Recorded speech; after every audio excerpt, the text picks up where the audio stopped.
पुणेकार अपघातातील अगरवाल कुटुंबियांचं underworld connection उघड। विशाल अगरवालचे वडील सुरेंद्र कुमार अगरवाल यांचे छोटा राजनशी संबंध। भावांसोबतच्या संपत्तीच्या वादात छोटा राजनची मदत घेतली होती।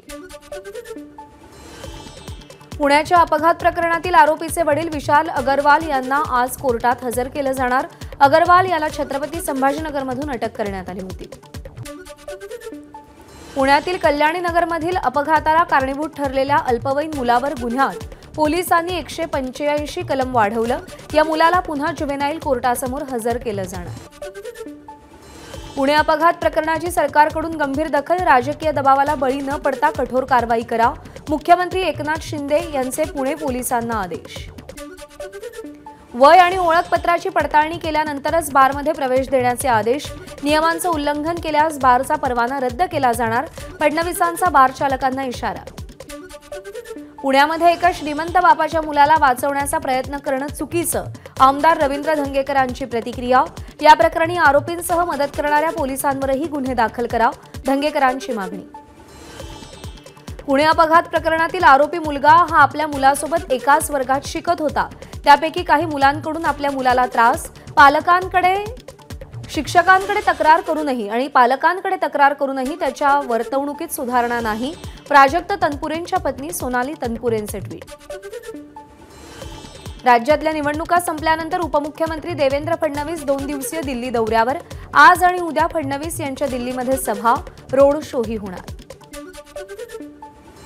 करमाळा तालुक्यातील कुगावमधून इंदापूर तालुक्यातील काळशीकडे प्रवाशांना घेऊन जाणारी बोट भीमा नदी पात्रात बुडाली। या बोटीमध्ये 7 प्रवासी होते। त्यापैकी एक प्रवासी पोहून पाण्याबाहेर आल्यानं त्याचा जीव वाचलाय आणि घटना समोर आली आहे। इतर 6 व्यक्तींचा कालपासून शोध सुरू आहे। भीमा नदी पात्रातील बोट दुर्घटनेत जाधव कुटुंब बुडालं।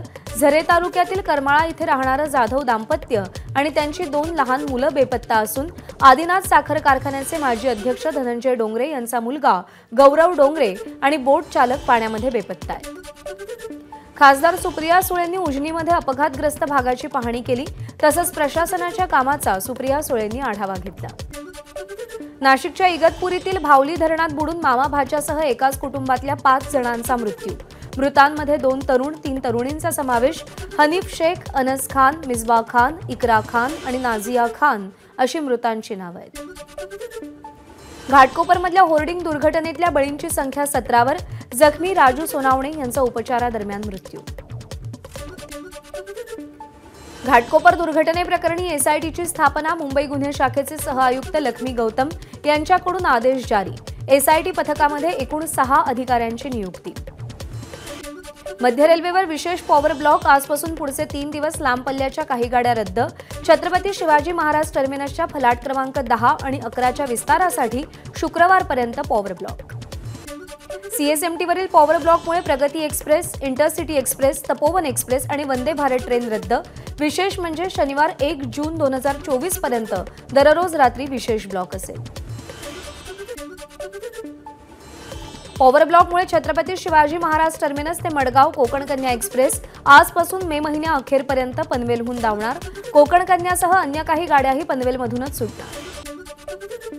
मुंबई विद्यापीठाच्या पदव्युत्तर अभ्यासक्रमांच्या प्रवेशाचं वेळापत्रक जाहीर। आजपासून प्रवेश प्रक्रियेला सुरुवात। 26 जूनला पहिली गुणवत्ता यादी जाहीर होणार। राज्यभरातल्या धरणांमध्ये जेमतेम 24.24% जलसाठा शिल्लक। 10,000 गावं टँकरग्रस्त। राज्यभर चारा टंचाईमुळे दूध उत्पादक शेतकरीही संकटात। अवकाळी पावसामुळे झालेल्या नुकसानाचा पंचनामा करण्याचे मुख्यमंत्र्यांचे आदेश। शेतकऱ्यांना वाऱ्यावर सोडणार नाही, मुख्यमंत्री एकनाथ शिंदेंची प्रतिक्रिया। अहमदनगरमध्ये ईव्हीएम ठेवलेल्या गोदामात अनोळखी व्यक्तीकडून छेडछाड करत असल्याचा व्हिडिओ। आमदार निलेश लंकेंकडून पोस्ट। संबंधित व्यक्तीनं तांत्रिक विभागातील कर्मचारी असल्याचं सांगितल्याचीही लंकेंची माहिती। नाशिकच्या द्वारका चौकातील वाहतूक कोंडी सोडवण्याबाबत मंत्री छगन भुजबळ यांचे महानगरपालिका, पोलीस आणि राष्ट्रीय मार्ग प्राधिकरणाला पत्र। मुंबईच्या हाजी अलीच्या धर्तीवर नाशिकच्या द्वारका सर्कलचा वाहतूक कोंडीचा प्रश्न सोडवण्याची मागणी। किल्ले रायगडकडे जाणारी पायवाट 2 दिवसांसाठी बंद। उंच कड्यावरचे दगड काढण्याचं काम 23 ते 24 मे दरम्यान केलं जाणार। या कामादरम्यान कोणताही अनुचित प्रकार घडू नये म्हणून पायवाट 2 दिवसांसाठी बंद राहणार। राज्यामध्ये पुढचे 5 दिवस उष्णतेच्या लाटेचा अंदाज। तापमान 35 ते 37 दरम्यान राहणार असल्याची शक्यता, तसंच तुरळक ठिकाणी ढगाळ वातावरणासह पावसाचा अंदाज. हिंगोलीच्या गोजेगाव चिमेगाव परिसरात वादळी वाऱ्यासह जोरदार अवकाळी पावसाची हजेरी. वाऱ्यामुळे घरावरचे पत्रे उडाले, विजेचे खांब मोडून पडले. सुदैवानं जीवितहानी नाही. रत्नागिरी शहरामध्ये जोरदार अवकाळी पाऊस, विजांच्या कडकडाटासह अवकाळी पावसाची हजेरी. वादळी वाऱ्यामुळे शहरातील विद्युत पुरवठा काही काळ खंडित. वादळी पावसामुळे सोलापूरच्या करमाळा परिसरातील बागा जमीनदोस्त. अंदाजे 15 ते 20 कोटी रुपयांचं नुकसान. भरडाईसाठी धानाची उचल नाही. गोंदिया जिल्ह्यातील 34 राईल मिलर्सना जिल्हाधिकाऱ्यांनी नोटीस बजावल्या. 15 राईस मिलर्सनी जमा केलेली बँक गॅरंटी, पण अद्याप धानाची उचल नाही. खरेदी केलेलं धान ठेवायचं कुठे? मार्केटिंग फेडरेशन पुढे मोठा प्रश्न. लढाऊ हेलिकॉप्टर चालवणाऱ्या वैमानिकांच्या 40व्या तुकडीचा दीक्षांत सोहळा पार. नाशिकच्या कॉम्बॅट एव्हिएशन स्कूलमध्ये सोहळ्याचं आयोजन. यावेळी चित्तथरारक प्रात्यक्षिकांनी सगळ्यांचं लक्ष वेधलं. पेन्स व्याघ्र प्रकल्पात डार्क स्काय पार्क ही देशातील पहिला आणि आशिया खंडातील 5व्या डार्क स्काय पार्कसाठी पेन्सच्या जंगलात कित्येक किलोमीटरचा परिसर प्रकाश प्रदूषण मुक्त. वन्यजीव दर्शनाबरोबर रात्री आकाश निरीक्षणही करता येणार. नाशिकच्या मालेगाव तालुक्यातील अजंग इथल्या अल्पवयीन मुलीच्या अपहरण आणि हत्येप्रकरणी दोघांना अटक.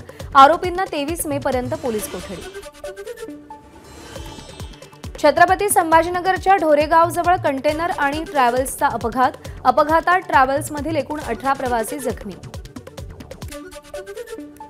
घरगुती गॅसचा काळाबाजार करणाऱ्या तिघांना कुपवाड एमआयडीसी पोलिसांकडून अटक. सांगली शहराजवळच्या सावळीमधल्या गोदामातून तिघांना ताब्यात घेतलं. नागपूरच्या मौदा शहरामध्ये भटक्या कुत्र्यांचा 3 वर्षीय मुलावर हल्ला. हल्ल्यामध्ये गंभीर जखमी झालेल्या मुलाचा उपचारादरम्यान मृत्यू. शहरात भीतीचं वातावरण. परभणीच्या श्री क्षेत्र पोखर्णी नृसिंह इथे नृसिंह जन्मोत्सव सोहळा मोठ्या उत्साहात संपन्न. महाराष्ट्राच्या कानाकोपऱ्यातून भाविक सोहळ्याला उपस्थित. चालू आर्थिक वर्षाच्या पहिल्या तिमाहीमध्ये विकास दर 7.5% वाढण्याची शक्यता. रिझर्व्ह बँकेच्या अहवालातील माहिती. सरकार 31 मे रोजी जानेवारी-मार्च तिमाही जीडीपी अंदाज आणि वर्ष 2023-24 साठी राष्ट्रीय उत्पन्नाचे तात्पुरते अंदाज जारी करणार. सिंगापूरनंतर भारतातही कोरोनाचा नवा व्हेरियंट पसरला. भारतामध्ये 290 लोकांना कोविडचा उपप्रकार KP.2 आणि 34 लोकांना KP.1चा संसर्ग. दिल्लीमध्ये पुढचे 4 दिवस उष्णतेच्या लाटेचा इशारा. तापमान 46 अंशांवर पोहोचण्याची शक्यता. तर उत्तर प्रदेशातल्या काही शहरांना रेड अलर्ट. पंतप्रधान नरेंद्र मोदी यांच्या आज उत्तर प्रदेश आणि दिल्लीमध्ये प्रचार रॅली. उत्तर प्रदेशच्या बस्ती आणि श्रावस्तीमध्ये प्रचार करणार, तर संध्याकाळी दिल्लीच्या द्वारकेमध्ये प्रचार करणार. काँग्रेसचे नेते राहुल गांधी आज हरियाणामध्ये प्रचार करणार, तर प्रियंका गांधी झारखंडमध्ये प्रचाराला जाणार. भाजप अध्यक्ष JP नड्डा आणि केंद्रीय गृहमंत्री अमित शहा आज पश्चिम बंगालमध्ये प्रचार करणार, तर हरियाणाच्या भिवानीमध्ये राजनाथ सिंग प्रचार करणार. उत्तर प्रदेशचे मुख्यमंत्री योगी आदित्यनाथ आज उत्तर प्रदेशमध्ये 6 प्रचार सभा घेणार. सोन्याच्या वाढत्या किमतीमुळे साड्यांचे दर वाढले. कांचीपुरम साड्यांच्या किमतीमध्ये 50% वाढ. श्रीकांत चित्रपटाचा बॉक्स ऑफिसवर धुमाकूळ. 11 दिवसात बॉक्स ऑफिसवर 28 कोटींची कमाई. ABP माझा, उघडा डोळे बघा नीट.